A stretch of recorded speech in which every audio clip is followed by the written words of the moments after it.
She took his kindness for weakness. For 6 months, she parked in his spot like she owned it, until he finally snapped. Now the entire neighborhood is watching her world collapse. And trust me, you won't believe how this ends. Michael Rivera was a man of routine. Every morning, 5 a.m. sharp, his alarm would ring. By 6:30, he'd be at Oakwood Elementary, preparing his 4th grade classroom before any other teacher stepped foot in the building. The kids called him Mr. R. Parents loved him. Principal respected him. After school, Michael headed straight home to his small ranch house in Sunnyvale, California. Nothing fancy, just brick walls, a small porch, and a single-car driveway that fit his old Honda perfectly. That driveway became a battleground. It started on a Tuesday.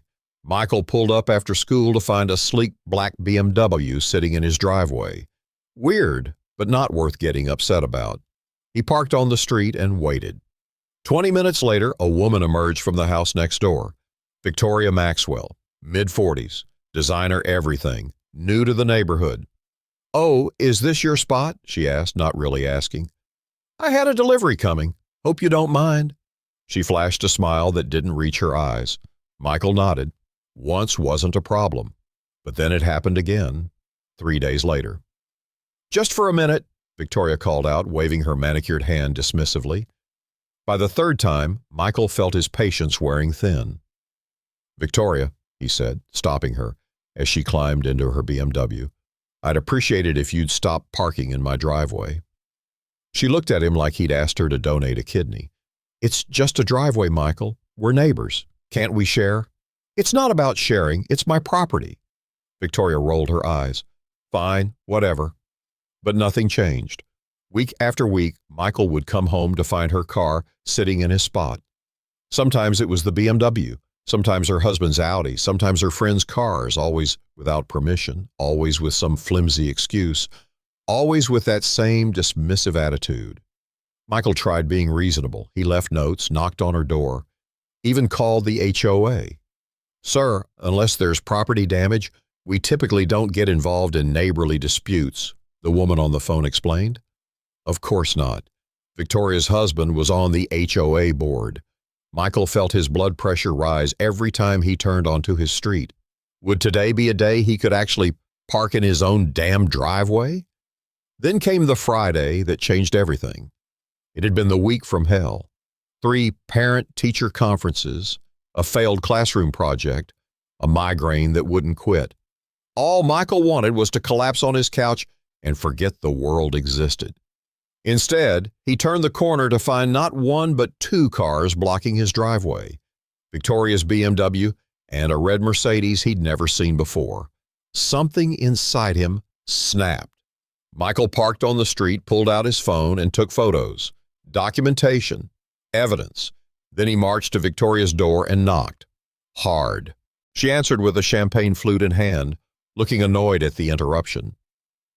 "Victoria," he said, voice eerily calm. "There are 2 cars in my driveway." She sighed dramatically.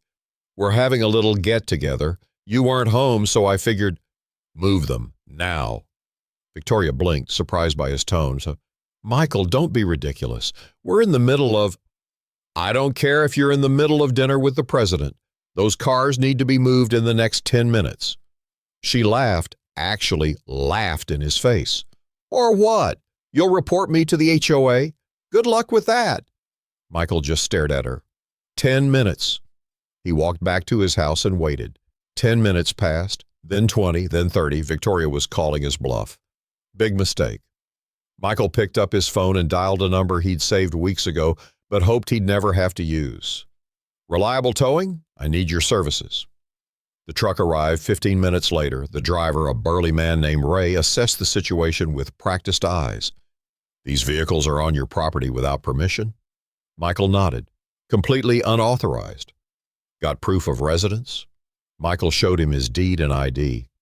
"All right then," Ray said, hooking up the BMW. "This won't take long." Michael stood on his porch, arms crossed, watching as the tow truck operator efficiently hoisted Victoria's precious BMW. He felt no satisfaction, no joy, just a bone-deep exhaustion and the certainty that this was only the beginning. As the tow truck pulled away with Victoria's car, Michael went inside, closed the door, and waited for the storm that was sure to follow. He didn't have to wait long. 20 minutes later, the pounding started. The entire door shook with the force of Victoria's fists. "Michael, open this door right now!" He took his time, making her wait. When he finally opened the door, Victoria stood there in her dinner party outfit, face flushed red with rage. "Where is my car?" Her voice shook with fury. Michael leaned against the doorframe. "Where cars that park illegally usually end up. The impound lot." Victoria's mouth fell open. "You had my car towed? I warned you multiple times. Do you have any idea who my husband is? Do you know what we can do to you in this neighborhood?" Michael didn't flinch. "Do your worst." And he meant it, because after months of disrespect, Michael Rivera was done being nice. Victoria had no idea what kind of war she'd just started, and she was about to learn the hard way that some people push back. Victoria didn't waste any time declaring war. The morning after the towing incident, Michael stepped outside to find an official-looking letter taped to his door. "Notice of violation, unapproved landscaping modifications." He looked at his yard, the same plants and shrubs that had been there for 3 years. Michael crumpled the paper and tossed it in the trash. The next day, another notice appeared. "Violation, excessive noise complaints." Michael, who lived alone and was in bed by 9:30 most nights. Then came the emails. The HOA suddenly had concerns about his mailbox paint, his garbage bins, even the bird feeder hanging from his oak tree. All clear violations of community standards.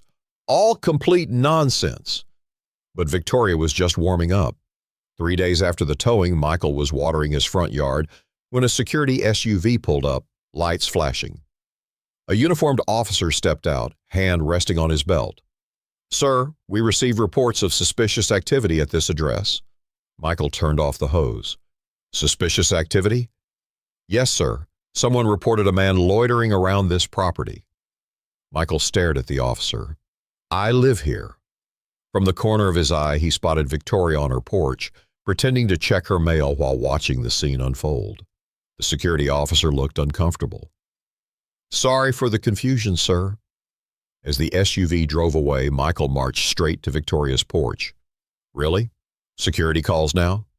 Victoria feigned innocence. "I don't know what you're talking about, Michael. I'm just concerned about neighborhood safety." "This is harassment, Victoria." She smiled, that same dismissive smile. "Harassment is a strong word. I'm just being a good neighbor." Michael stepped closer, voice deadly calm. "You've picked the wrong person to mess with." Victoria's smile faltered for just a second. "Is that a threat?" "It's a promise." The next week was quiet, too quiet. Michael almost believed Victoria had given up. Until Saturday afternoon when he returned from grocery shopping to find her BMW parked in his driveway again. This time it was angled perfectly to block his garage door completely. A deliberate, calculated move. Michael didn't hesitate, didn't knock, didn't leave a note. He called the towing company directly. "Ray, it's Michael Rivera." "Yes, same address, same car." The tow truck arrived in record time. The driver chuckled when he saw the BMW. "Lady doesn't learn, does she?" Michael watched as they hooked up the luxury vehicle. "Apparently not." This time Victoria burst out of her house before the BMW was even off the ground. "Stop! What are you doing?" She sprinted across the lawn in designer heels, face contorted in rage. Michael stood calmly on his porch. "Same thing as last time, Victoria. Your car, my driveway, illegal parking." "I have guests over. There was no street parking." "Not my problem." The tow operator continued working, ignoring her completely. Victoria's hands balled into fists. "You're being ridiculous. I would have moved it." "Just like last time?" Michael raised an eyebrow. "When you made me wait for 30 minutes?" The BMW was now fully secured to the tow truck. The driver gave Michael a nod and started toward the cab. Victoria rushed to Michael, voice dropping to a threatening whisper. "You have no idea what I can do to you. My husband is on the board. We have connections." Michael smiled, actually smiled. "Victoria, look behind you." She turned. The tow truck was already pulling away, her precious BMW disappearing down the street. Victoria let out a shriek that had neighbors peeking through their curtains. "You're going to regret this!" She jabbed a finger toward his face. Michael stepped back inside his house. "No, Victoria, you are." As he closed the door, he knew this was far from over. Victoria Maxwell was about to escalate things to a whole new level, and the entire neighborhood would be watching. Victoria wanted a public showdown. She got one. The Monday after the second towing, every mailbox in the neighborhood had a glossy flyer attached. "Community alert, is this the neighborhood we want?" Complete with a photo of Michael's house and some nonsense about neighborly conduct and community values. Michael pulled the flyer off his own mailbox and laughed. All this over a driveway. But Victoria's plan backfired. Spectacularly. By noon, Michael's phone was buzzing with text messages from neighbors. "Saw the flyer. That woman is insane.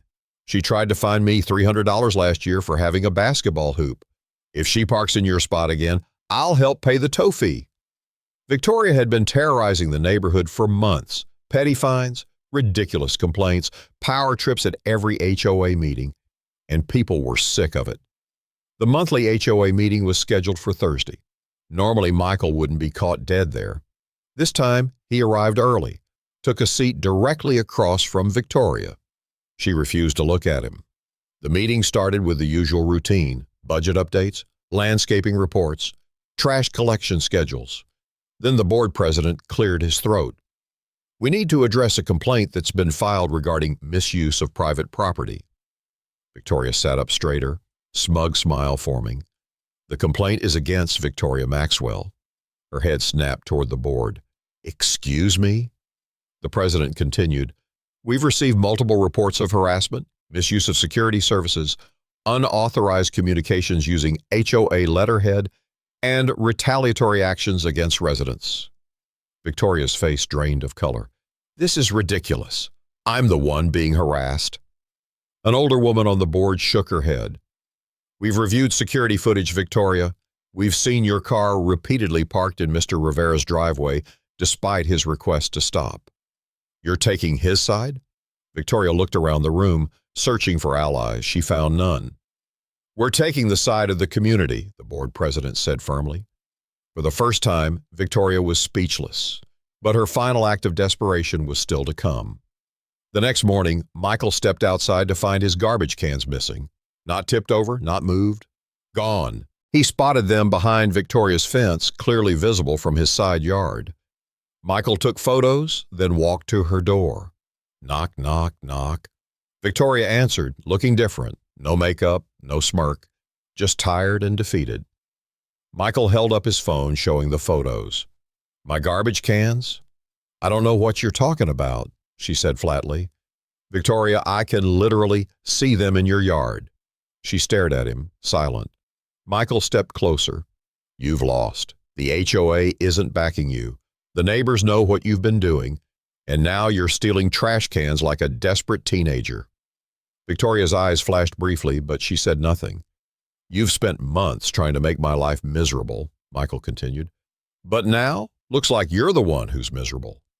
Without another word, Victoria shut the door. The next day, Michael filed an official complaint with proof of the garbage can theft. By Friday, the decision was unanimous. Victoria Maxwell was removed from the HOA board. Her power was gone, her influence destroyed. And the best part? She never parked in Michael's driveway again. 2 months later, a for sale sign appeared in Victoria's yard. Some said she was too embarrassed to stay. Others heard her husband got transferred. Michael didn't care why. When the moving trucks finally pulled away, he stepped onto his porch, coffee mug in hand, and took a deep breath. The neighborhood was peaceful again. The battle was over, and he had won. Because some people think they can push others around forever. They think their money, their connections, their status shields them from consequences. Until they push the wrong person, someone who stands their ground, someone who doesn't back down. And when that happens, the whole world watches them fall. If this story resonated with you, hit subscribe right now.